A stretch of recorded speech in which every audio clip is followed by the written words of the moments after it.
বাড়ির উঠানে খেলনা করতে গিয়ে রাসেল ভাইপার সাপের কামড় খেয়ে মৃত্যু হয়েছে 7 বছরের এক শিশুর।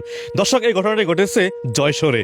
আপনারা হয়তো শুনে অনেকে অবাক হতে পারেন যে বর্তমানে রাসেল ভাইপার সাপের কামড় খেয়ে মৃত্যু হচ্ছে অনেকের। আমি এখন দাঁড়িয়ে আছি উঠানে। এরকম উঠানে খেলনা করতেছিল 7 বছরের শিশুটি। আসলে সে কখনো ভাবতেই পারেনি যে সাপের মুখের পত্তা হবে তার। তবে তাকে বাঁচানো সম্ভব হয়নি, সে চলে গেছে না ফেরার দেশে। রাসেল ভাইপার বর্তমানে সারা দেশ ছড়িয়ে যাচ্ছে। এই সাপের বিরুদ্ধে কেউ পদক্ষেপ নিচ্ছে না, কারণ এই সাপ নাকি খুবই ভয়ানক। সাপকে দেখলে মানুষ খুব ভয় পায়, ঠিক আছে, তবে সাপ মানুষ দেখলে খুব দ্রুত পালিয়ে যায়। আর এই রাসেল ভাইপার সাপ মানুষ দেখলে খুব দ্রুত গার্মি আসে।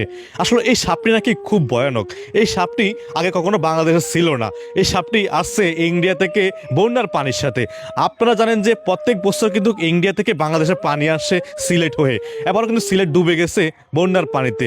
তবে এই বন্যার পানির সাথে অনেক সাপ চলে আসছে বাংলাদেশে। যদি একটা সাপ আসে, একটা সাপে নাকি বাচ্চা দেয় 70 থেকে 80টা। তাই বাংলাদেশে আজকে অনেক সাপ হয়ে গেছে। বিভিন্ন জেলায় সাপ কিন্তু বেড়ে যাচ্ছে এবং এই সাপের বিরুদ্ধে কোনো পদক্ষেপ নিচ্ছে না কেউ।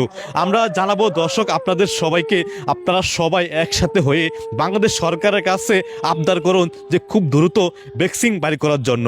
কারণ যদি ভ্যাকসিন না দেয় তাহলে হয়তো বাংলাদেশে মানুষ আর বাঁচার মতন কোনো পরিবেশ থাকবে না। কারণ এই সাপে কামড় দিলে খুব দ্রুত নাকি মৃত্যুর দিকে ঝুঁকে পড়ে মানুষ। কারণ এই সাপের বিষটা খুব দ্রুতভাবে ছড়িয়ে যায়।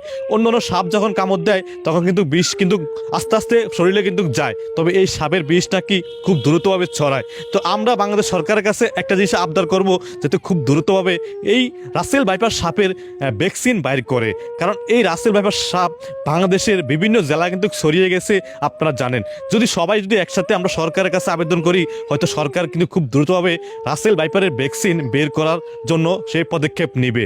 আর রাসেল ভাইপার সাপ কিন্তু বর্তমানে মানুষের ঘর বাড়িতে থাকে এবং বিভিন্ন কিন্তু যেখানে উঁচু জায়গা, যেখানে শুকনো জায়গা, সেখানে রাসেল ভাইপার সাপ থাকে। আপনারা সবাই সাবধানে থাকবেন, যে যেখান থেকে দেখেন না কেন। এই ভিডিওটি শেয়ার করে সবাইকে দেখার সুযোগ করে দিবেন। আপনাদের একটি শেয়ারের মাধ্যমে হয়তো আপনার একজন ভাই ব্রাদার বেঁচে যেতে পারে সাপের মুখ থেকে। তো অবশ্যই আপনারা শেয়ার করে সবাইকে দেখার সুযোগ করে দিবেন, যে যেখান থেকে দেখেন না কেন। রাসেল ভাইপার সাপ কিন্তু বাংলাদেশের 23 থেকে 25টা জেলায় ছড়িয়ে গেছে। আপনারা অবশ্যই সবাই সতর্ক থাকবেন, আর যে যেখান থেকে দেখবেন অবশ্যই শেয়ার করে দিবেন। আর এই রাসেল ভাইপার সাপের মুখ থেকে বাঁচতে হইলে অবশ্যই একটি দোয়া আছে, সেই দোয়াটি আপনারা আমি স্ক্রিনে দিয়ে দিব। সেই দোয়াটি অবশ্যই আপনারা সবাই পড়ে নেবেন, কারণ এটি একজন ইসলামিক বক্তা, উনি কিন্তু বলছে যে মানে হাফ বিচ্ছু থেকে বাঁচার জন্য একটি দোয়া আছে। সেই দোয়াটি আমি চেষ্টা করবো স্ক্রিনে দিয়ে দেওয়ার জন্য। আপনারা সেখান থেকে দোয়াটি নিয়ে সবাই পড়বেন। আর আপনারা যে সাপটি রাসেল ভাইপার যে সাপটি কামড় দিছিল 7 বছরের শিশুকে, আমি সেই সাপের ছবিসহ এবং ওই সন্তানের ছবিসহ দিয়ে দেবো স্ক্রিনে। আপনারা সেখান থেকে দেখবেন এবং সবাই সতর্ক হবেন। বাড়ির উঠানে খেলনা করুক আর রাস্তাঘাটে পথে ঘাটে যেখানে খেলনা করুক না কেন, মানুষ খেলাধুলা করুক, সেখান থেকে সাবধানে থাকতে হবে। কারণ জঙ্গলে যাওয়া যাবে না এই বর্ষার সিজনে।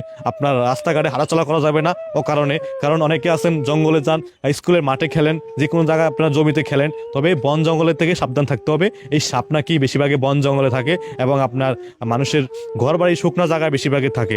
তো আমি আজকে থেকে বিদায় নিচ্ছি এখান থেকে, হয়তো আবার দেখা হবে নতুন কোনো ভিডিওতে। ধন্যবাদ সবাইকে, আল্লাহ হাফেজ।